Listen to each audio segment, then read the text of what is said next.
estou muito contente de estar aqui nesse evento hoje, inclusive porque eu tive um problema, quando eu comecei a fazer esse trabalho, eu tive um problema muito parecido com o da Lúcia. Porque, de fato, todas nós aqui, que somos membros do SED, temos as nossas pesquisas particulares, né? E nos colocamos esse desafio de falar de hipertextos, de textos na internet e tudo mais. Acontece que, então, bom, o que eu faço? Eu trabalho com adaptações de obras literárias para cinema, quadrinhos, TV, quadrinhos para jogos e etc. Né? Então, a ideia foi, bom, já que eu já trabalho com quadrinhos, então eu vou pensar os quadrinhos na internet. Só que quando eu propus isso, eu vou falar uma coisa muito parecida com a da Lúcia, e a resposta dela foi muito parecida com a minha, que eu achava que eu estava, então, acostumada a ver os quadrinhos no papel, né? Nas adaptações de obras literárias, mas eu achava que quando eu fosse para a internet, que um novo mundo iria se abrir, exatamente porque você tem vários recursos tecnológicos na internet. Né? E eu achava, na minha ignorância daquele momento, quando propus a questão, que eu iria achar assim, verdadeiramente um novo mundo do ponto de vista de construção de linguagem dos quadrinhos na internet. Vamos tentar entender por que um meio tão farto do ponto de vista de ferramentas tecnológicas acaba por não convidar, vamos dizer assim, os enunciadores de quadrinhos a experimentar mais, a pegar as fronteiras do gênero quadrinho e esticá-las e esgarçá-las mais com as ferramentas tecnológicas que a internet propicia. Só quero dizer o seguinte, eu sempre começo essas falas, para quem já participou de outras falas minhas, eu sempre começo falando da semiótica, porque, de fato, eu vou apresentar um problema para vocês, uma questão teórica para vocês. Qual é a questão? Eu vou na contramão de quase tudo que se fala quando se fala dos textos que vão para a internet. Geralmente, quando a gente fala do texto na internet, a gente fala o quê? Que o enunciatário, né, a pessoa que interage com a internet, é um sujeito mais acelerado, fragmentado, e etc, etc. Não é essa a maneira de se ver, né? Quando o texto vai para a internet, ele está mais acelerado. Eu vou falar exatamente o oposto aqui. Eu vou falar que os quadrinhos, por isso que daí eu vou tratar de uma questão semiótica, e daí vou introduzir essa questão, né? Mas, do meu ponto de vista, o que eu estudei até agora me diz o seguinte: o gênero em si, da linguagem dos quadrinhos, ele já prevê uma superaceleração. Os quadrinhos, como a gente os conhece no papel. Né? Então, o enunciatário dos quadrinhos, o leitor dos quadrinhos, o leitor projetado pelos quadrinhos. Né? O enunciatário não é o leitor de carne e osso. O enunciatário é aquilo que o próprio texto prevê enquanto leitor no modo de enunciar. Né? Esse enunciatário dos quadrinhos é um cara que precisa de muita aceleração. E eu vou aqui tratar, então, do ponto de vista semiótico, o que eu quero dizer com isso. Né? Então, a ideia, a minha hipótese, que daí fica aqui para discussão, o enunciatário dos quadrinhos tem um perfil acelerado. Ele precisa de uma leitura acelerada. Quando você transpõe os quadrinhos para a internet, há o imperativo da interatividade.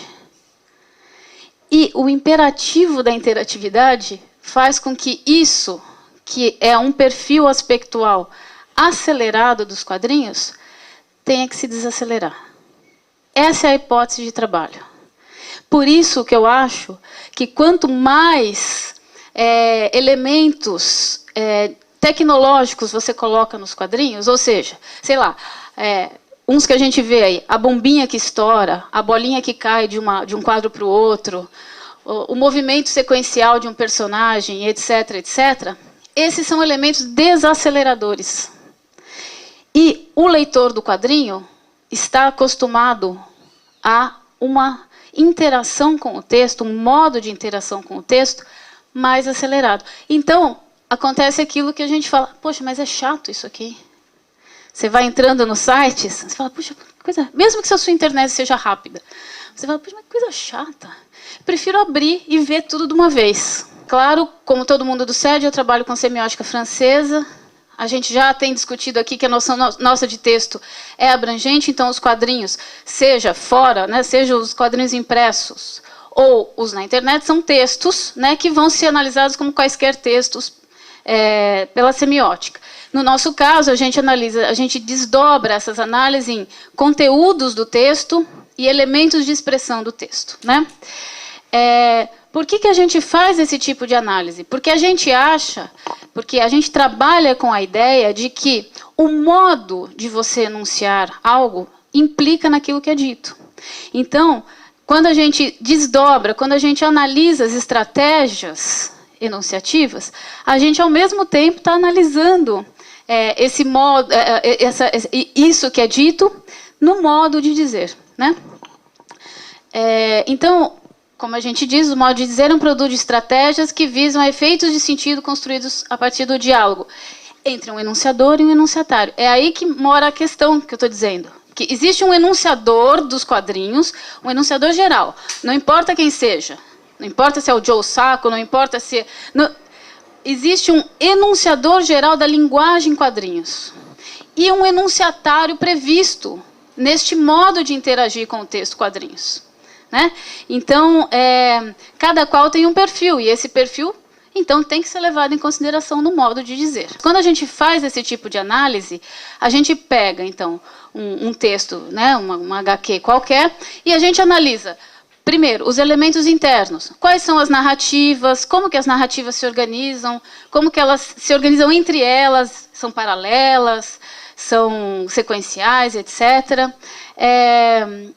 o perfil dos atores discursivos, que é isso que eu estou falando, o perfil de quem fala, o perfil de para quem se fala, e os regimes de interação, que é isso, então, que vai ser o nosso foco agora. Eu não vou falar de narrativa, eu não vou falar de temas e figuras, eu não vou falar de nada desses elementos da semiótica, mas sim dos regimes de interação que os quadrinhos fora e na internet propiciam aos seus leitores, né? Então, a gente tem que lançar mão do que a gente entende na semiótica, semiótica tensiva, que exatamente vai propor uma metodologia de análise do ponto de vista de como o texto, qualquer que seja esse texto, no nosso caso os quadrinhos, como ele manipula, não só do ponto de vista inteligível, né, daquilo que, entendi e tal, etc., mas também do ponto de vista sensorial o seu enunciatário, né? Então, olha, por coincidência, no caso dos quadrinhos na internet, ou de qualquer coisa que vá para a internet, é o tipo de metodologia que pode ser usada para abordar a questão do gerenciamento, né, que já foi mencionada aqui pelo Emanuel antes, né? Bom, então, só rapidamente, só para vocês saberem, porque tem muita gente aqui que não sabe, a gente, em semiótica tensiva, para pensar esses modos de interação, a gente pega dois grandes polos, vamos dizer assim. Um polo que é o polo do conforto do conhecido e um polo que é do impacto da novidade, digamos assim. O que a gente quer dizer com isso? Determinados textos, você se engaja na leitura do texto simplesmente porque aquilo já é confortavelmente conhecido por você. Né? Então, por exemplo, a leitura de um jornal. Vocês já se colocaram na situação, ou vocês já passaram pela situação, de que você lê o jornal automaticamente, e daí se alguém chega para você e fala assim, você lembra o que você leu no jornal? Nem sei direito, eu só passei o hábito pelo hábito, é o conforto do conhecido. Ou então eu geralmente brinco com os meninos, os filmes do Van Damme. Você não precisa assistir, você já sabe, nos 3 primeiros minutos, tudo que vai acontecer. Mas por que você assiste? Exatamente porque aquele conforto daquilo que já é conhecido é o que está propiciando o engajamento do enunciatário. Né? Esses textos que manipulam sensorialmente dessa maneira pelo conforto, né, que causam um certo apassivamento, digamos assim, do enunciatário, esses textos, a gente diz que eles são feitos ou enunciados num andamento lento. né? Exatamente porque tudo é minimamente desdobrado e conhecido. No outro oposto, nós temos os textos, que são os textos oferecidos em andamento acelerado ao enunciatário. O que significa isso? Significa que, às vezes, o enunciador te oferece milhões de coisas, milhões de informações ao mesmo tempo, e você, num primeiro momento, quando você é posto em contato com isso, você nem tem tempo de processar. Você leva aquele uau. Né? Por exemplo, os textos artísticos, né, de arte contemporânea, geralmente propõem esse tipo de contrato com seus enunciatários, né? Que você olha e fala, gente, que isso, né? Então, e daí alguns fazem com que você parta desse impacto, aí você passa a olhar e desacelerar, até você montar algo que seja inteligível, e alguns textos nem propõem isso, alguns textos propõem o susto pelo susto. Né? Então, esses textos são ditos como textos em andamento acelerado. Né? São textos que te manipulam, preferencialmente, sensorialmente. Exatamente porque, naquele momento, a conformação de valores do texto é abrupta para você, no seu campo perceptivo, e você não tem como montar um encadeamento. Ah, isso, então aquilo, então aquilo, então aquilo. Vem tudo ao mesmo tempo. Né? Bom... Então, a questão, agora que eu vou... Agora, indo especificamente para a questão dos quadrinhos, né?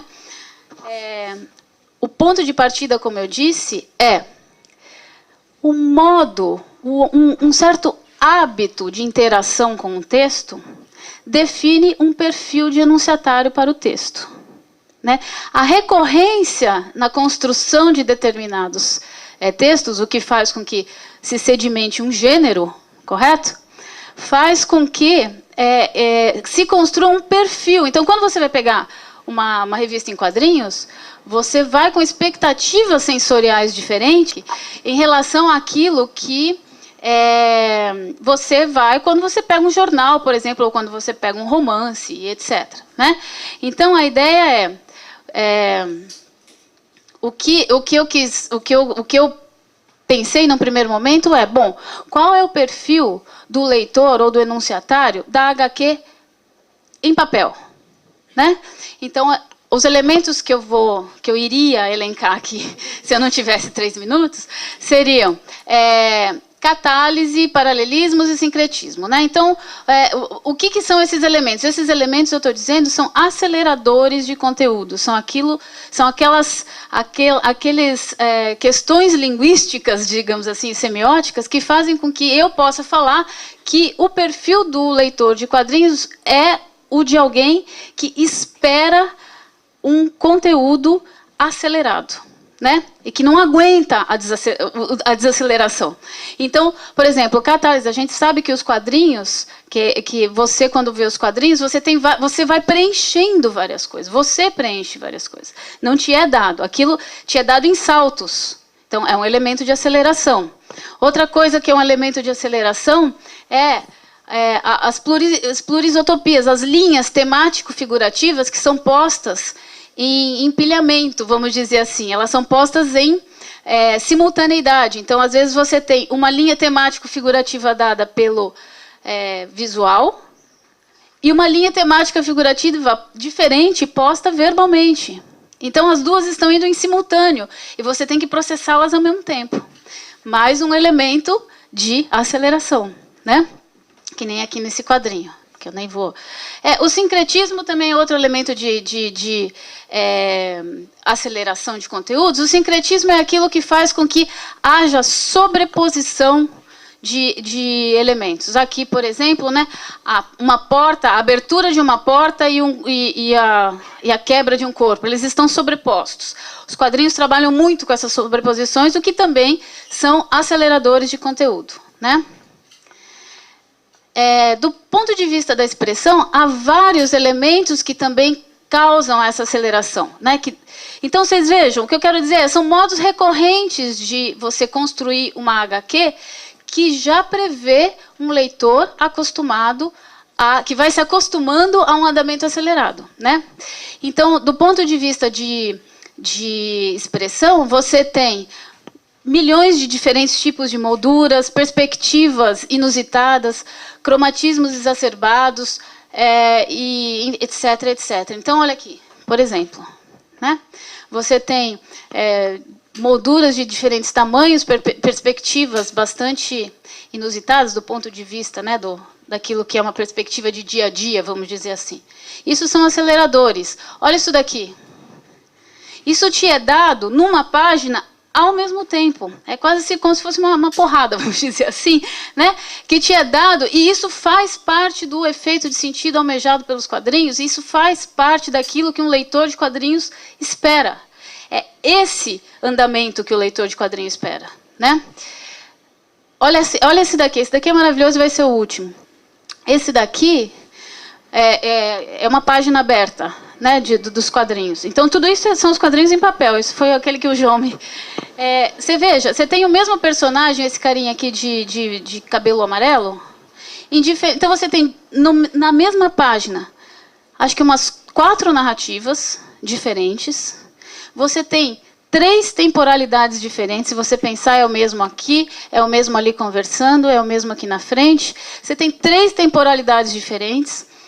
Tudo ao mesmo tempo, um cromatismo exacerbado, ou seja, é o que a gente chama, então, quer dizer, os quadrinhos, eles fazem com que haja já, no modo reiterado de projetar, o que a gente chama de um elan da rapidez, um perfil já aspectual da rapidez, né? Então, o que a internet faz? A internet, quando você bota o quadrinho na internet, ela acaba por desacelerar. Por quê? Tem barra de rolagem. Por mais que você não tenha esses elementos, estouros ou etc, etc, se você, né, tem barra de rolagem, você tem que desdobrar aquilo que no papel te é dado em simultaneidade. Na internet, você tem que desdobrar linearmente. Então, acaba por desacelerar o elan da rapidez, que é aquilo que o enunciatário dos quadrinhos espera. No meu ponto de vista, o que a internet está fazendo é, primeiro, funcionar como um suporte privilegiado do ponto de vista de difusão dos quadrinhos, porque daí o autor não depende mais de produto impresso caro, em geral, e tudo mais. E, num segundo momento, está criando uma cultura em torno dos quadrinhos, né? Webcomics, fóruns e etc, etc. Mas, do ponto de vista de linguagem propriamente dito, todo leitor de quadrinho, e eu entrei em fóruns e tudo mais para tirar isso que eu estou dizendo, acaba por preferir o impresso exatamente por conta dessa questão de aceleração, vamos dizer assim, no modo de interação com o texto. Tá bom? Então é isso. Obrigada.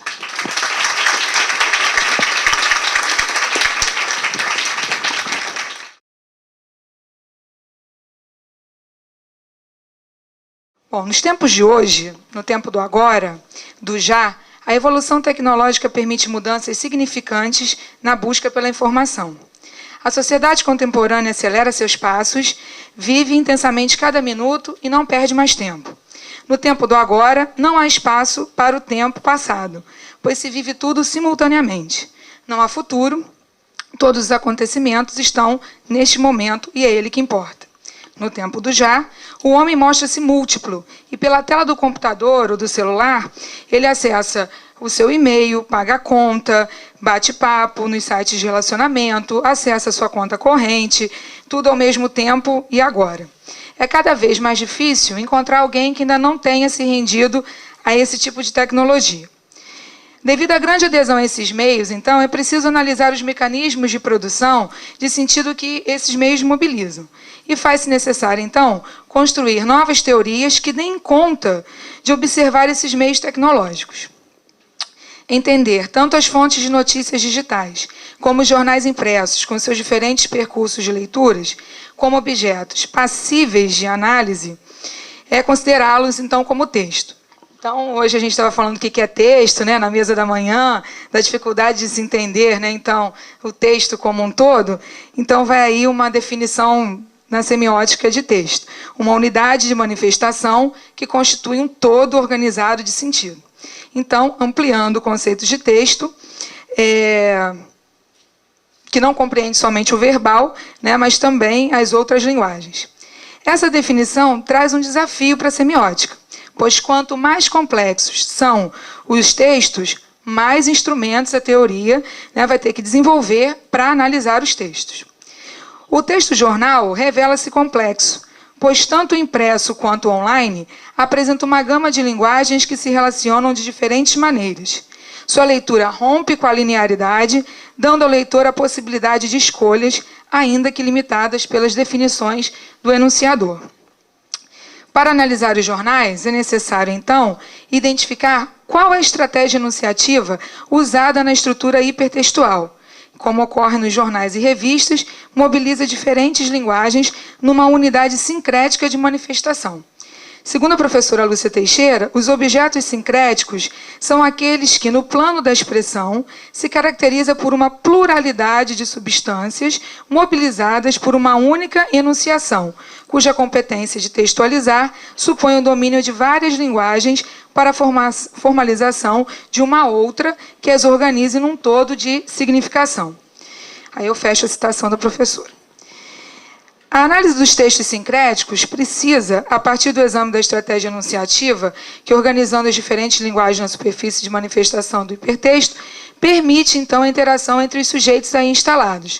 Logo, se faz necessário também identificar o enunciador e o enunciatário inscritos no discurso. A Renata já falou do etos, né? E, segundo Fiorin, o enunciador e o enunciatário são o autor e o leitor, né? Mas cabe uma advertência, que não são o autor e o leitor reais, de carne e osso, mas o autor e o leitor implícitos, né? Ou seja, uma imagem do autor ou do leitor construída pelo texto. A imagem de enunciador corresponde ao etos discursivo e pressupõe um patos, ou seja, uma imagem de enunciatário também instaurada no interior do discurso. O patos do discurso é constituído com uma complexa relação de papéis temáticos. Ainda segundo Fiorin, o patos não é a disposição real do auditório, mas a de uma imagem que o enunciador tem do enunciatário. A internet projeta um enunciatário ou um patos que, tendo mais liberdade no seu percurso de leitura, face à diversidade e variedade de pontos de vista ou de versões do mesmo fato, é também tematicamente mais aberto e, muitas vezes, mais difuso. O jornal impresso segue um padrão que o insere em um determinado modo de produção de recepção. Na primeira página de um jornal, há recursos como a disposição das chamadas, a formatação da manchete, as fotos, que já são esperadas pelo leitor. A leitura do jornal impresso é de natureza não linear, ou seja, sua leitura não precisa ser feita página após página, né, numa sequência determinada. O leitor pode escolher, já na primeira página, a reportagem que deseja ler e ir direto à página na qual o texto completo foi publicado. A leitura não linear já aponta para a natureza hipertextual do jornal impresso. E agora eu vou citar Palácios, que diz que o jornal, enquanto metáfora, presta-se por sua própria natureza à construção hipertextual. O que é uma chamada de primeira página, senão um processo de linkagem para um texto localizado em outro arquivo? O leitor do jornal impresso já estava acostumado a ler hipertextualmente, muito antes da existência do hipertexto. Ninguém lê um jornal como se lê um romance, da primeira à última linha. Embutida na própria lógica do jornal, enquanto dispositivo, há uma hipertextualidade pré-digital, um proto-hipertexto. O jornal impresso não é concebido e construído para ser lido linha por linha, da primeira à última página. Bom, na internet, o conceito de hipertexto se associa mais diretamente aos procedimentos de escolha e navegação de link em link. O leitor também é levado para outros sites, mas também pode escolher o caminho que irá percorrer para buscar o sentido. Pierre Levy afirma que o texto em papel, em filme ou película, forçosamente já está realizado por completo. A tela informática é uma nova máquina de ler, o lugar onde uma reserva de informação possível vem se realizar por seleção aqui e agora, para um leitor particular. Toda leitura no computador é uma edição, uma montagem singular. Bom, o jornal apresenta-se como um texto de diversidade temática que pretende revelar os acontecimentos do mundo de forma imediata. O que acontece hoje deve estar nas páginas dos jornais amanhã, para que o leitor aprofunde o seu conhecimento sobre o fato visto pela TV ou ouvido pelo rádio do carro. O jornal tem como função contar um fato do passado como se ainda fosse presente, dando ao leitor detalhes sobre esse acontecimento. Bom, se o evento já passou, a TV já transmitiu, então por que o leitor vai buscar o jornal? Para se aprofundar, formar sua opinião a partir de um veículo de autoridade, credibilidade, que confere a ele, leitor, maior credibilidade para expor e comentar sobre um determinado assunto. Na internet, a notícia é transitória, né, como o professor Gaston falou anteriormente. Pode mudar a cada momento e é acessada de qualquer lugar do planeta. Bom, essa é a ideia que a gente sempre tem, né?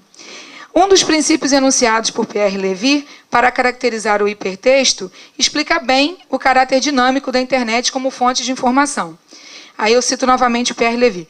A rede hipertextual está em constante construção e negociação. Sua extensão, sua composição, seu desenho estão permanentemente em jogo para os atores envolvidos, sejam eles humanos, palavras, imagens, traços de imagens ou de contextos, objetos técnicos, componentes desses objetos, etc. Bom, embora o jornal impresso tenha características que permitam ao leitor fazer o seu próprio percurso de leitura, o jornal online expande essa noção de hipertextualidade, visto que se aloca no espaço virtual, que é muito mais amplo, permitindo, inclusive, uma ressignificação da espacialidade. Um jornalista ou editor do jornal impresso trabalha no espaço limitado da página concreta, de papel. Já no jornal online, a extensão da notícia, a quantidade de recursos como fotos, vídeos, gravuras, áudio, se expandem na multiplicidade de links, construindo muitas vezes um efeito de infinitude. Bom, nesse trabalho, então, nós vamos analisar os jornais O Globo e El País, né, da Espanha, analisando principalmente a cobertura das eleições do ano passado, né, aqui no Brasil. Nosso objetivo é pensar a questão do tempo, teoricamente, comparando as versões impressa e digital na medida do possível. Bom, os jornais O Globo e El País são produzidos em versão impressa e apresentam uma versão na internet. A escolha desses veículos para constituir o corpus desse trabalho fez pela ampla circulação, aceitação e credibilidade que usufruem em seus países. Apesar da publicação impressa ter fiéis leitores, a versão online não é uma mera digitalização da versão impressa. Trata-se, na verdade, de um tipo de publicação que muitas vezes dialoga com a impressa, mas fica evidente que são produções independentes.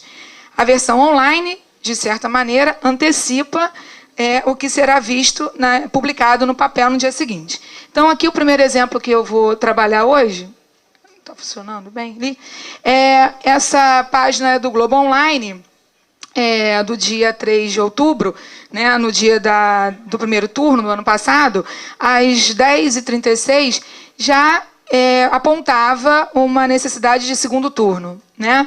E eu fiz ali um scanner da primeira página do Globo do dia 4, né, no dia seguinte, né, onde está lá, votos de Marina Põe-Serra no segundo turno contra Dilma, e no dia anterior já estava ali a notícia que haveria segundo turno. Bom, então, só que no caso, né, do jornal impresso, o leitor, mesmo tendo visto já o resultado pela TV, pelo jornal online ou pelo rádio, ele vai acessar, vai comprar o jornal impresso. Por quê? Porque ali ele vai ter especialistas, pessoas que vão refletir ali sobre esse tema, no caso político. Né? Bom, importante considerar que, como o espaço do armazenamento virtual é maior, a capa, o que correspondente à primeira página do jornal impresso, abarca, no caso do jornal online, muitas chamadas e outros recursos, né, como vídeos, fotos e áudio. Eu tinha puxado ali a primeira página do Globo, porque não dá para salvar em offline. As páginas de jornais, elas são tão pesadas que eu ainda não consegui um mecanismo eficiente que as faça trabalhar em offline.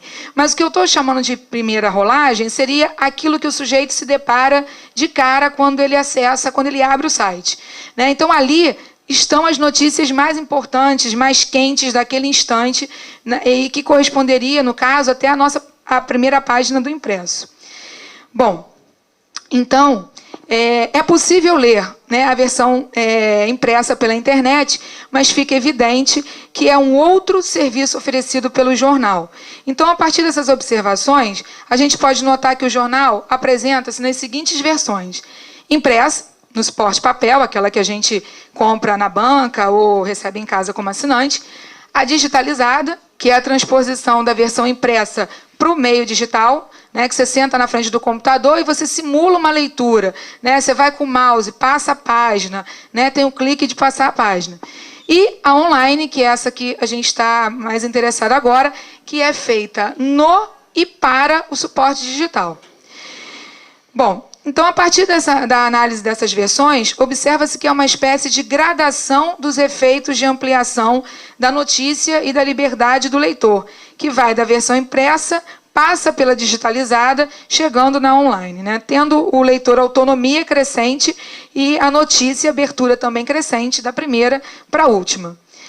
No jornal online não há um fechamento da edição, como na versão impressa, que precisa ser encerrada em uma determinada hora para que esse jornal possa ser impresso nas grandes máquinas e estar na casa do assinante e nas bancas de jornal ao amanhecer. É próprio do texto jornalístico a tentativa de recuperação do tempo do acontecimento no tempo do discurso, criando o maior efeito de realidade e de verdade dos fatos narrados, como objetivo de capturar o leitor. Para manter o maior interesse do enunciatário, o enunciador lança mão de estratégias, simulando a presentificação da notícia relatada, como, por exemplo, o uso de verbos no tempo presente. Nas versões impressa e digitalizada, há um efeito de acabamento, gerado pela temporalidade pontual, o prazo de fechamento da edição, imprimindo um descontínuo no fluxo do tempo. Na versão online, há uma expansão dessa temporalidade. Nunca uma notícia se dá antes ou depois do fechamento da edição do jornal, e sim ao mesmo tempo, já que a edição desse não termina nunca, né? Então, no online, cria-se o efeito de simultaneidade com o mundo, de atualidade, como se o passar do tempo da internet fosse o mesmo passar do tempo do mundo. E a duração desse jornal seria ininterrupta, como é o da internet. Como na versão online não há fechamento da edição, o que ocorre é uma atualização constante dos fatos, criando um efeito de sentido de inacabamento. Ainda que haja um momento de corte, de atualização recorrente, não se faz necessária a produção física do jornal como na versão impressa. O online está em constante transformação. Se ocorre um fato, pode-se noticiá-lo de forma imediata. Não é necessário esperar o dia seguinte para fazê-lo acontecer. Há a continuidade nos mecanismos de produção e a temporalidade segue um fluxo contínuo, gerando o maior efeito de atualização. O que se busca no online é justamente recuperar o tempo do acontecimento. E para isso deixam-se reveladas e destacadas as marcas de precisão em relação ao tempo, né? Como, por exemplo, nas seções Plantão do Globo e Última Hora do El País. Então, aqui, no caso do El País, ali à esquerda, a gente tem a abertura da notícia, o link, né? O leitor vai clicar lá e vai abrir a notícia. E tem ali a referência de tempo, há 3 minutos. Há 3 minutos, essa notícia foi postada ali, né? E no Globo, a gente tem o plantão, né? Então, ele abre ali o link, né, com 19 horas e 59 minutos. Essa precisão do tempo cria esse maior efeito, então, de atualização. Ao enunciar, o sujeito simula, então, uma concomitância do tempo do acontecimento e o tempo do discurso, como eu já disse. E aí tem uma outra seção no jornal o Globo. Essa seção ela é muito interessante, porque ela simula, né, a visualização das jogadas de futebol. Então, se o leitor está num lugar onde ele não tem como acompanhar pelo rádio ou pela TV o jogo, e ele está com a internet, ele vai acompanhando nessa seção chamada Tempo Real. Na verdade, a jogada ela não é transmitida no momento em que ela acontece. Precisa que a pessoa que está fazendo uma tradução de uma jogada visual, passe para uma linguagem verbal, ainda que tenha ali alguns apelos, como a bola ali, né, estufando a rede, enfim. E essa seção, Tempo Real, também foi utilizada nas eleições, como eu falei, porque a gente podia acompanhar, né? Ali, essa figura aqui de cima era a primeira página do site, né, do Globo. E aí você tem, o leitor é convocado, então, né, para poder acessar esse tempo real, né? Então, acompanha a apuração da eleição em tempo real. Então, ele clicava lá, abria esse link aqui. Então, você podia ir acompanhando, né, sendo atualizado a todo instante sobre os novos números da eleição. Além disso, o leitor podia clicar no mapinha que está ali embaixo e abria e via como é que estava a apuração para governador, né? Bom, então, além disso, tinha também atrelado a essa eleição um outro link chamado Eu nas Eleições, né? Então, ali o leitor podia tirar foto, quantas vezes tinha ali a foto, né, com o celular, apesar de ser proibido entrar com o celular, enfim, postava-se ali, mostrava-se um ato, né, particular, ficava publicado ali em quem se havia votado, enfim. Bom, já estou terminando, então. Aí, bom, no Globo Online, no dia 31, aí já o segundo turno, né, 20 horas e 38 minutos, o Globo já antecipava, o Globo Online já mostrava lá Dilma eleita a primeira mulher presidente do Brasil. Novamente, o leitor é convocado tanto a saber sobre a candidata eleita, como a comentar sobre o fato no link Comente, né, que a gente viu com o professor Gaston ali, que ele falou um pouco antes. E aí, é interessante também que quando a gente fazia a rolagem, né, continuava a rolagem da página, já havia, no meio mais ou menos da página, a repercussão da vitória da Dilma em outros meios de comunicação. E aí apareceu o País. Clicávamos ali onde está a setinha e ali tem uma simulação, um print da primeira página do El País, e éramos levados para mostrar como que essa repercussão se deu no caso do jornal espanhol. Bom, então, no discurso jornalístico, seja no modelo impresso ou online, o que importa é o tempo presente, né? Cabe ao jornalista contar algo que já aconteceu, como se já estivesse acontecendo, ou acabado de acontecer. Então, eu falei do tempo verbal, que geralmente é utilizado o tempo presente.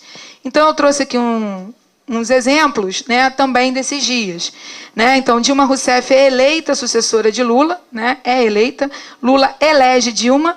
E no El País também, está lá, Rousseff é a primeira mulher que logra a presidência de Brasil. Então, isso para mostrar novamente que, para presentificar esse tema, então. Bom, na versão online, a estratégia utilizada é para aparecer um efeito ainda mais eficaz de atualização. Então, o leitor do jornal impresso sabe que lê a notícia da véspera. Tudo bem, ele já sabe. O leitor da internet, ele acompanha ao mesmo tempo esses acontecimentos. Bom, se o leitor do jornal impresso privilegia a reflexão sobre as notícias da véspera, o leitor internauta já não precisa esperar pelo dia seguinte para saber o que está acontecendo no mundo, e as notícias chegam aos lugares mais distantes a partir da tela do computador, né? Criando um efeito de sentido que se estar em todos os lugares e fazer tudo, e saber de tudo, dar conta de tudo, né? Até mesmo o Globo tinha uma publicidade que trabalhava com isso, né? O Globo, online, on time, full time, né? Bom, a versão online, então, deseja ser o senhor do tempo, cumprindo seu papel, fazendo a cobertura dos fatos antes e durante o acontecimento e seu desdobramento ininterruptamente, revelando a temporalidade em fluxo contínuo, simulando a todo momento a recuperação do tempo do acontecimento no tempo do discurso. Bom, era isso. Muito obrigada.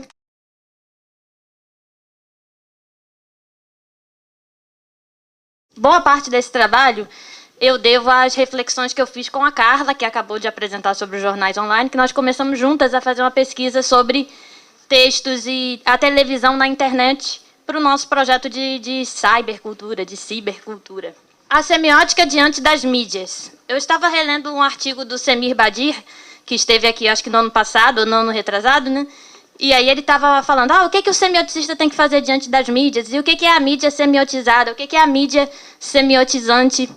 E ouvindo todas as comunicações da manhã, e ouvindo principalmente o texto de Lúcia, né, apresentando essa angústia do semioticista diante das mídias, o que consideraremos como um texto? Bem, eu coloco ali a televisão, então, como um texto ou como uma prática. A gente tem uma prática de assistir televisão, ou a televisão são os conteúdos que são transmitidos pela televisão. Por que eu faço essa pergunta? Porque quando eu fui estudar TV na internet, eu comecei a pensar assim, será que a TV, nesses sites como o UOL TV, Terra TV e mais adiante o YouTube, né? Até em novembro do ano passado eu apresentei parte dessa pesquisa lá na UERJ, e eu pensei assim, nossa, o YouTube me parece caminhar para uma TV. E descobri agora que em abril desse ano eles criaram um site YouTube Live, que é um YouTube só de vídeos ao vivo. Mais para frente a gente vai retomar isso para pensar o que o YouTube quer com isso, quando ele traz esse conteúdo ao vivo.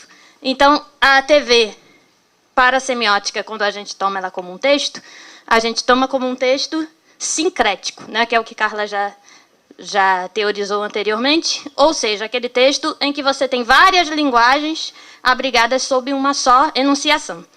Então, analisando a TV como um texto sincrético, o que um semioticista vai observar? Ele vai observar esses aspectos, os aspectos que estão projetados no enunciado. A escolha lexical, os arranjos narrativos, os papéis actanciais, a figurativização, a tematização, e também a interação entre enunciador e enunciatário. Mas de que modo essa interação já está dada como categorias textuais? E quando nós trabalhamos com os textos sincréticos, nós temos o desafio de pensar tanto na linguagem verbal quanto na linguagem não verbal. No caso da televisão, é o audiovisual. Como é que essas linguagens todas constroem um todo da significação através de uma estratégia enunciativa que nos faz perceber aquilo como um todo, como um bloco. Ninguém assiste televisão assim, eu vou só olhar as imagens, daqui a pouco eu ouço o que eles estão falando, né? Então, a gente, quando está lavando louça, está ouvindo o jornal e tem que correr quando o jornal tem alguma coisa que nos chama, não é? Quem lava, eu já estou falando hoje em louça de novo, né? Estou com a ideia, Freud explica. Quando você está fazendo algum outro tipo de atividade, você tem que correr, porque você precisa de absorver aquele todo, tanto o que está no vídeo quanto o áudio. Você não dissocia essas linguagens. Bem, e a questão da TV na internet e também da TV comum, né? Porque o que eu vou fazer aqui é uma relação entre a TV comum e a chamada TV na internet. A semiótica, então, ela se expande, né, para aquilo que Landowski vai chamar de semiótica das situações ou semiótica das experiências. E o Landowski vai dizer assim, o objeto, antes dele ser absorvido pelo seu conteúdo, pelo seu inteligível, ele vai ser absorvido pelo contágio dos sentidos, pelo que ele tem de sensível. E aí eu vou unir essa teorização do Landowski, que não dá tempo aqui de retomar tudo, com um trabalho que o Fontanilli apresenta de níveis de pertinência, né? O Fontanilli vai trabalhar, ele vai dizer assim, para os semioticistas, então, o desafio está em estabelecer qual é o seu objeto, o que ele vai recortar. E a semiótica discursiva nasceu recortando o seu objeto como texto, né? E ele vai fazer, então, uma expansão desses níveis de pertinência e vai dizer que a gente pode ampliar a nossa análise se nós pudermos entender que a gente vai ter, primeiramente, os signos. Esses signos vão estar presentes nos textos. Esses textos vão entrar em circulação através de objetos. Então, ele retoma um exemplo do Floch, né, quando ele diz assim, no metrô, por exemplo, você tem numa estação de metrô vários signos. E esses signos vão estar presentes nos textos, nos painéis, nos blocos de informação. Esses textos, então, estão numa fixagem, né? Então, esse é o objeto.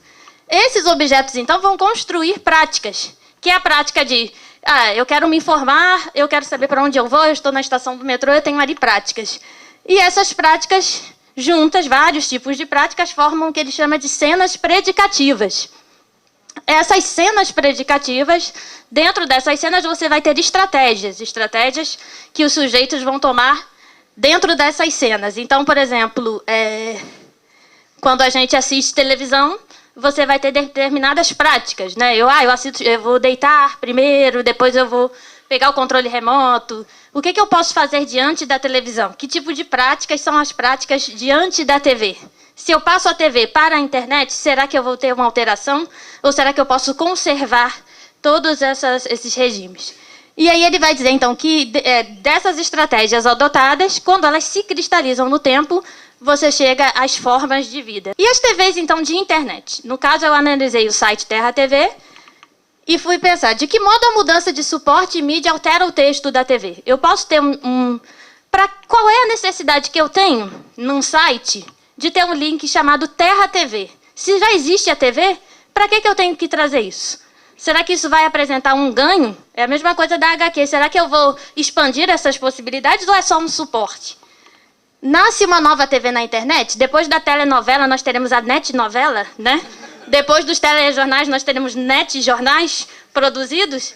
Não tem necessidade, porque aquilo que é do audiovisual eu posso até apresentar na internet, mas aquilo não deixa de ser da televisão. Eu posso ter aquilo que aparece na televisão e lançar lá, ou eu vou ter uma netnovela, uma nova maneira de fazer.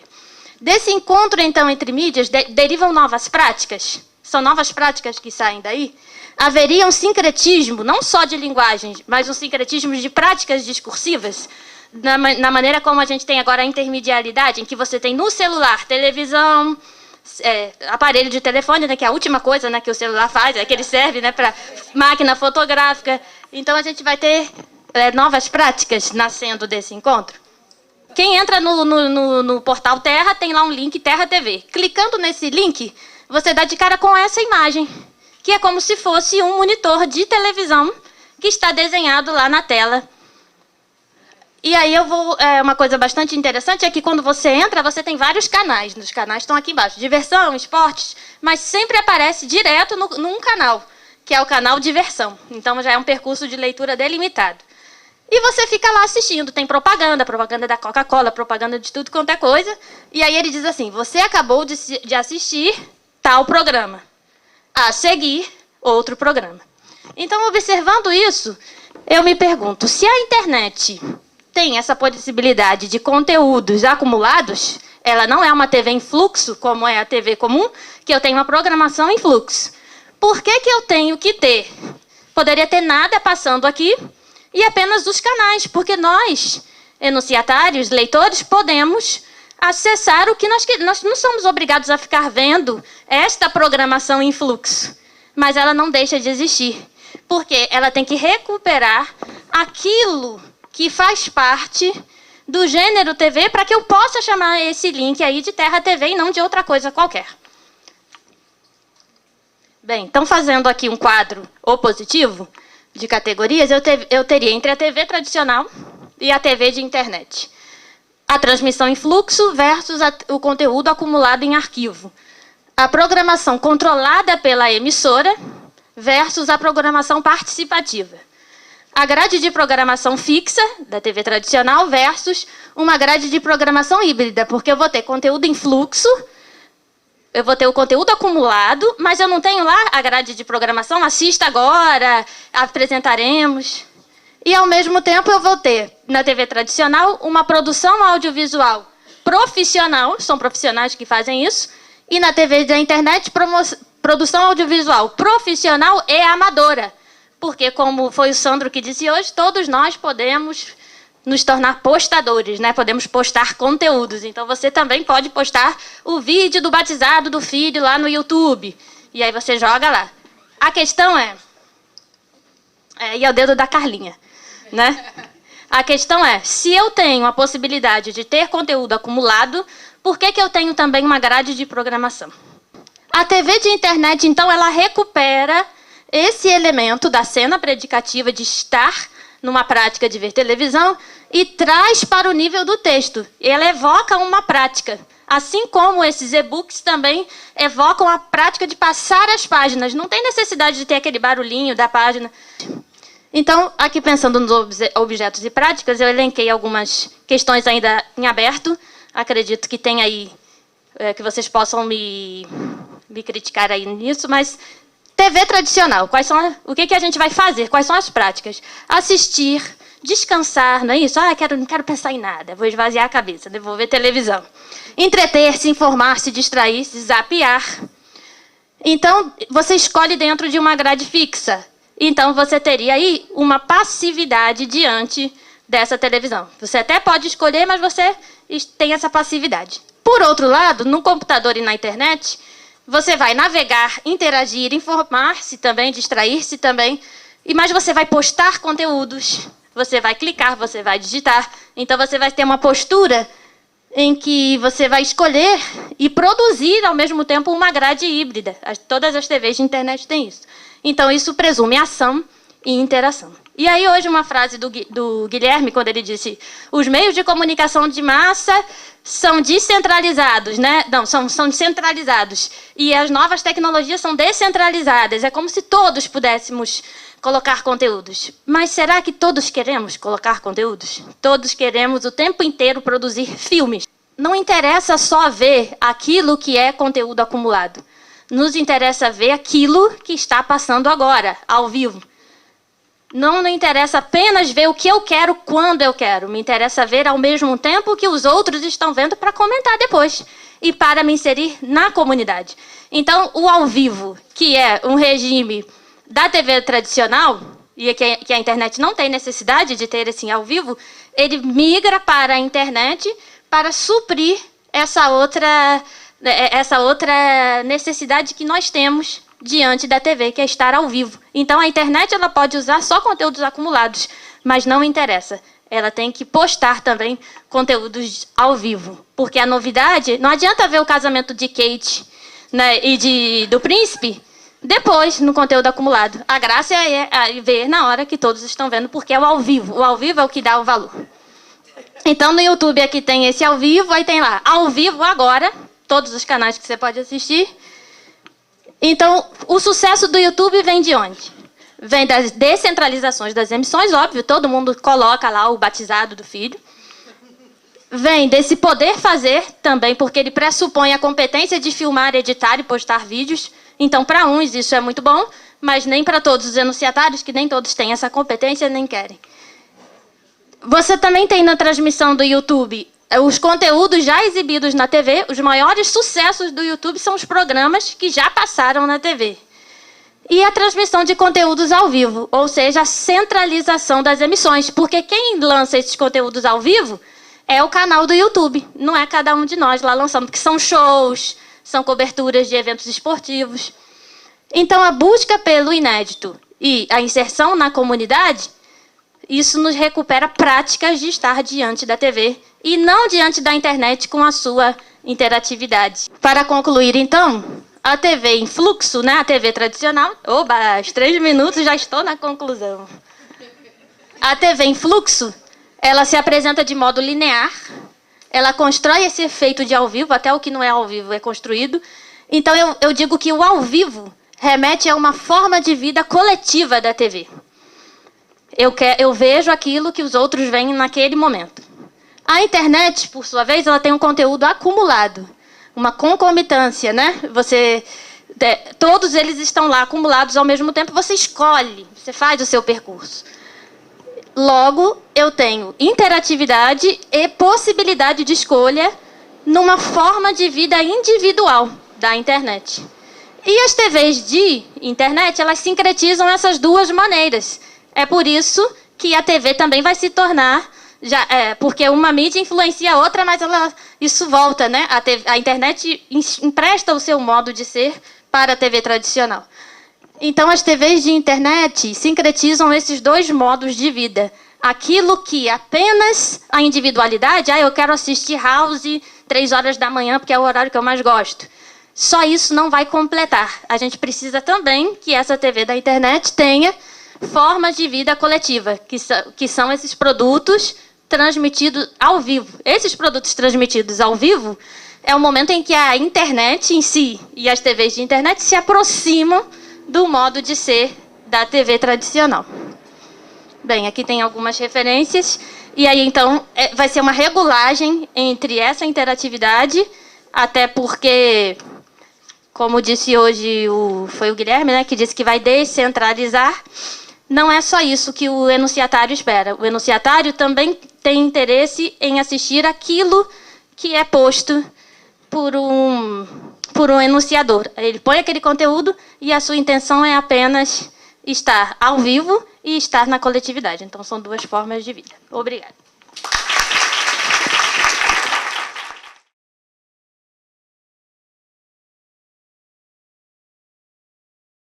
Torna-se cada vez mais difícil imaginarmos o cotidiano sem a internet. Inicialmente restrito, o acesso à web expande-se para diferentes tipos de aparelho, cada vez mais portáteis, e para os mais longínquos lugares. Essa expansão encontra-se diretamente relacionada ao aumento de funções que se realizam pela rede: pagamento, compra, inscrição, agendamento, pesquisa, discussões.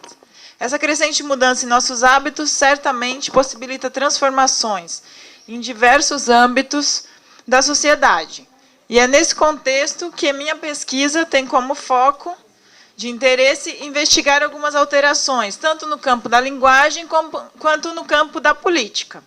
Então, o Brasil é um país onde vigora uma democracia representativa, com eleição para os poderes executivo e legislativo a cada 4 anos. Em 2010, nós tivemos 513 deputados eleitos de 2011 a 2014, para atuarem de 2011 a 2014. Uma eleição que é dividida, as vagas são divididas pelo Estado da Federação, proporcional à população de cada Estado. Um deputado federal tem como funções principais, de maneira geral, representar os eleitores na legislação sobre assuntos de interesse nacional e fiscalizar a aplicação de recursos públicos. Deveria, né? Essa é a função. A maioria desses parlamentares tem um espaço virtual de comunicação do mandato, um site, o que, na nossa concepção, corresponde a um rico objeto de estudos para a gente estudar, então, o discurso político na cibercultura.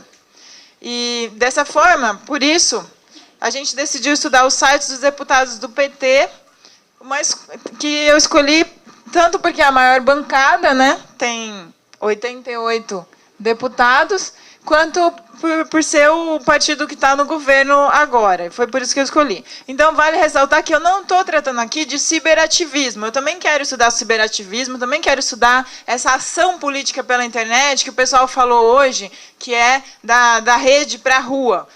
Agora eu só estou estudando a política institucional, mais estrito senso, aquela que o CQC bate todo dia, a Câmara dos Deputados, sabe? É essa que eu quero ver, como é que ela se mostra pela internet. Tá? Então, ao nos debruçarmos sobre esses sites, pretendemos responder às seguintes perguntas. Qual a imagem de deputado e, portanto, de político presente nessa página? Qual a imagem de eleitor? E a interação estabelecida entre deputado e eleitores? Quais os valores fundamentais veiculados? Em outras palavras, estou buscando compreender qual uso político está sendo feito desse meio de comunicação. Para tentar responder essas questões, tomamos como base a semiótica francesa, uma teoria de grande capacidade heurística que estuda o processo de significação nas diferentes formas de manifestação da expressão, verbal, visual, auditiva, etc. Então, tendo em vista esse desafio, eu passei a visitar os sites dos deputados do PT. Então, é uma bancada que é composta de 79 homens e 9 mulheres. Então, desses 79 homens, 52 tem uma página que é atualizada. Porque, às vezes, você pega um deputado lá, abre a página, é de 2009, é uma coisa assim, muito engraçada. E já, o que dá mais ou menos, então, 65% dos deputados têm um site atualizado e vão lá e alimentam. Já entre as mulheres, são 9, o que significa 44% mais ou menos que fazem uso desse recurso. Como estamos teoricamente, então, diante de uma questão complexa, que é testar a aplicação de um método em um tipo de texto ainda muito pouco estudado, optamos por realizar uma pesquisa inicial com um corpus reduzido. Então, eu desisti de estudar todos os deputados no primeiro momento e decidi, então, estudar uma coisa menor para poder dar conta, se é que vai dar conta. Levando em consideração que, pela primeira vez na história desse país, temos uma mulher na presidência, e que a presidente eleita tem feito um esforço para incorporar as mulheres no primeiro escalão do governo e valorizar a atitude feminina na política, resolvo estudar o que eu estou chamando de projeto piloto, analisando, então, os sites das deputadas federais do PT. Tá? Então, essa aqui é. Bom, teoricamente, o que eu vou estudar é uma coisa que, principalmente, já foi falado aqui, que é a questão do ethos. Então, quer dizer, quando o enunciador ele está construindo o seu enunciado, no caso, vamos colocar o site como um enunciado, ele está fazendo um monte de escolhas. Ele tem que escolher que tema, ele tem que escolher um tipo de temporalidade, de narratividade, ele tem que escolher cores, selecionar fotos, enfim, são muitas escolhas enunciativas, que a gente chama semioticamente, e esse conjunto de escolhas vai dar assim, uma imagem da pessoa, vai dar um que a gente então chama de ethos, né? Semioticamente é essa imagem, que atribui uma identidade, uma imagem do enunciador, e dá uma imagem, no caso também, para quem responde por esse site, que eu estava discutindo isso com a professora Vera, um pouco mais cedo, dessa coisa de quem responde pelo site, né? Então, o ethos, então, é a imagem que se depreende da recorrência desses traços ao longo dos hipertextos. É um estilo, é um modo de dizer. Por exemplo, quando você está numa entrevista de emprego, não adianta você falar assim, eu sou bom em computação, eu sou bom em inglês, e ficar assim, por exemplo, se mexendo, entendeu? Então, tipo, o jeito que você fala, o jeito que você se veste, a maneira como você, sei lá, interage, isso vai dar uma imagem sua. Isso que para a gente então, o ethos, né? Mais uma vez também, dizendo que o ethos está relacionado então com toda a cena, né? Tem um analista do discurso que é o Dominique Manguenot, ele fala que o ethos tem a ver com toda a cena de enunciação. Então, tudo, o cenário inteiro está contando, né? No caso do site, não só o texto escrito, tudo que está em volta, todo o entorno faz sentido, né? Então, para realizar as nossas análises, abordamos a totalidade escolhida, os sites das deputadas do PT, como espaços que reúnem cenas de enunciação sincréticas que vão misturar várias linguagens, né? O que amplia as possibilidades de construção da imagem multissensorial do sujeito da enunciação. Acreditamos que as regularidades presentes nos hipertextos nos possibilitarão depreender um ethos que chamaremos de deputada federal do PT. Mais uma vez, todo mundo já falou, mas vale ressaltar, que não se trata do ethos de uma pessoa em carne e osso, mas de um sujeito em foto, em vídeo, em áudio, em texto. Tá? Ao entrar no site de uma deputada federal do PT, invariavelmente a gente encontra na parte superior, então sempre vai ter a foto da deputada, meio de ladinho, assim, de perfil, sorridente. Tá? Olha só. E essa está um pouco mais enfrentando, um pouco mais de frente, mas a maioria, ela sempre assim. Depois você vai ter embaixo sempre, depois dessa parte, esse menu, primeiro menu. Em geral, esse primeiro menu são os temas principais que ela trata, educação, mulheres, cultura. Aí depois a Érica, por exemplo, educação, Brasília, mulheres, saúde, tá? Então, sempre você tem essa regularidade de estrutura do site. Outra coisa que daí, tirando essa horizontalidade que é mais de cima, a parte de baixo, aí ela é mais, então, vertical, com colunas verticais. E o que a gente vai ter embaixo são reportagens, ou inícios de reportagens de ações, atuações da deputada. Depois eu vou falar sobre o conteúdo, né? Estou falando mais sobre a forma de maneira geral. Então, a gente percebe o quê? Que tem essa diferença. O horizontal em cima, que é ela, né? A grande fiadora, assim, a pessoa que é estável. E também, cada clique que você dá, a parte de cima se mantém. E a parte de baixo vai mudando, né? Por exemplo, se você ler a reportagem e tal, aí vai mudar a parte de baixo. Mas a parte de cima, a deputada, ela vai se manter. E essa parte de baixo, então, ela tem esses box, né? Então, uma coisa assim que dá um efeito de sentido um pouco de fixidez, né? Então, por um lado, a reportagem muda de um dia para o outro, que é móvel, mas a estrutura ela é fixa. Então, aí você vai trabalhando com esse jogo, né? Essa organização, com relação às cores, o que a gente tem? O PT, ele marca um cinza e vermelho na internet. Se você vai na página do partido, dos homens, das mulheres, todo mundo, o PT marca o cinza e o vermelho. Essa daqui, a Fátima, ela é a mais petista de todas, assim, ela é bem partidária, né? Porque tem, por exemplo, a Érica Cocai, ela é mais assim, né? alternativa. Não, ela é hippie. Ela é hippie. Ela é mais alternativa, né? Então, essa daqui, por exemplo, ela é bem firme nas cores do partido. Tanto é que ela, que tem a estrela do PT, ó, tá vendo? É um grande destinador, né, o PT nela. Olha na Marina, que pequenininho, e olha na Érica. Quase não tem PT, tá vendo? Então, essa Fátima é mais petista, por isso ela é mais cinza e vermelha. Enfim, as cores, o cinza e o vermelho é PT, e depois as outras têm a ver com tema de atuação.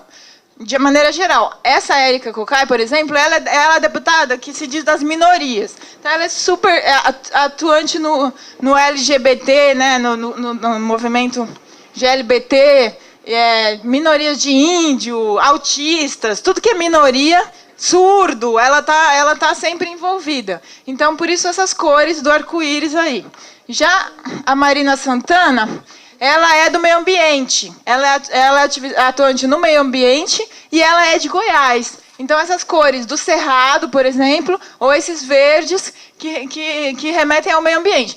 Nada disso, tipo, exige muita coisa do leitor, do navegante lá, do internauta. É uma relação muito óbvia entre o tema de atuação e a cor, né? Não exige muito do leitor isso, assim, né?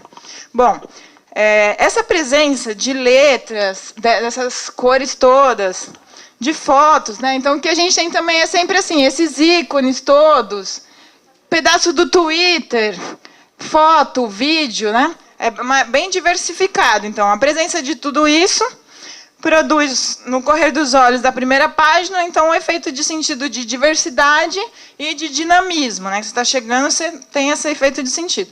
E, a partir dessa tela, a gente pode acessar diferentes informações referentes ao mandato. Então, o discurso que foi proferido pela deputada, projeto de lei, planos e programas que estão sendo debatidos, material da campanha, notícias, entrevistas que ela concedeu, por exemplo, para rádio, link de entidade parceira, enfim, várias informações sobre a deputada. E essa diversidade de informações, ele aproxima o internauta da realidade da deputada. Então, traz uma aproximação do enunciatário, que a gente fala semioticamente, assim, porque ela vai poder não só ser vista sobre vários ângulos, mas ser ouvida, ser lida, sei lá, né? Outro aspecto relevante, decorrente da estrutura do site, refere-se, então, à maior explicitação do campo discursivo no qual a política encontra-se inserida, pois a enormidade de material oferecido para a consulta contém em seu interior várias vozes. No conjunto de enunciados heterogêneos, muitos parceiros também são lidos, vistos e ouvidos, que é o que o Gaston, muitas pessoas já falaram hoje, essa coisa da multiplicidade das vozes, né? No caso do jornal, estava sendo construída com os leitores. Aqui são os parceiros. Então, a gente tem, por exemplo, espaço para campanhas da CUT, ou muitos espaços que são onde você pode ler notícias do PT. E aí, então, fica muito mais óbvio. Às vezes, assim, você tem uma dificuldade de saber, assim, chega uma pessoa de uma chapa do CA, você fala assim, eu acho que isso aí é PSTU, mas eu não tenho certeza, né? Não tem aquela coisa. Aqui não, aqui já fica muito claro quem são os aliados, porque eles estão lá presentes. Assim, é mais fácil você detectar isso que a gente chama de campo discursivo, né? Então, o que eu estou pensando aqui é que essa visita, numa página dessa, do ponto de vista semiótica, pode ser visto como um programa no qual um destinador busca fazer um destinatário fazer.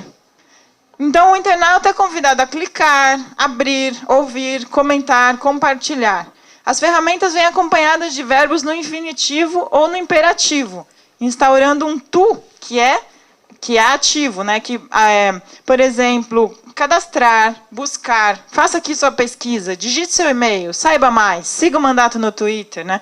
Então, é uma projeção da imagem de um leitor ativo, uma pessoa que interage, né? E que sabe navegar, e que quer navegar, e que tem familiaridade com esses recursos todos, né? Com esses recursos icônicos e com a linguagem da internet, né?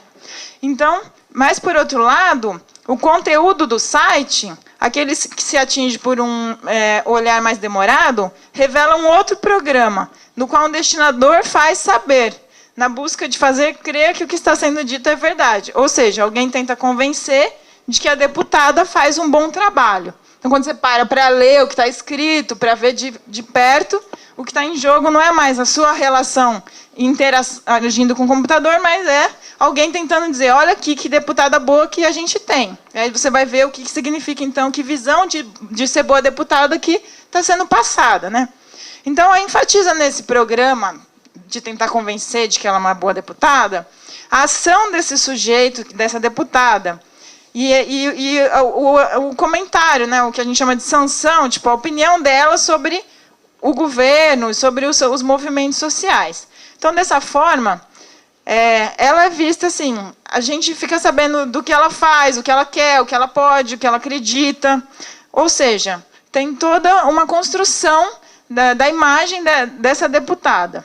E é interessante observar que, diferente do programa anterior, né, o programa de leitura, que instaura um sujeito que faz, essa manipulação, na hora que você está... o programa, assim, quando você está... Sério? Quando você está lendo a primeira página, isso te leva, então, a uma adesão, a um fazer. E lá, o conteúdo já é uma coisa que pressupõe, então, uma adesão ideológica, mas não uma ação do outro. Então, esse sujeito da ação, a deputada, ele é colocado como um elo conjuntivo entre o povo e o governo, que é quem viabiliza as conquistas. Então, no texto, a gente quase não tem assim polêmica, a gente quase não tem problema, assim, tudo é visto de uma maneira assim muito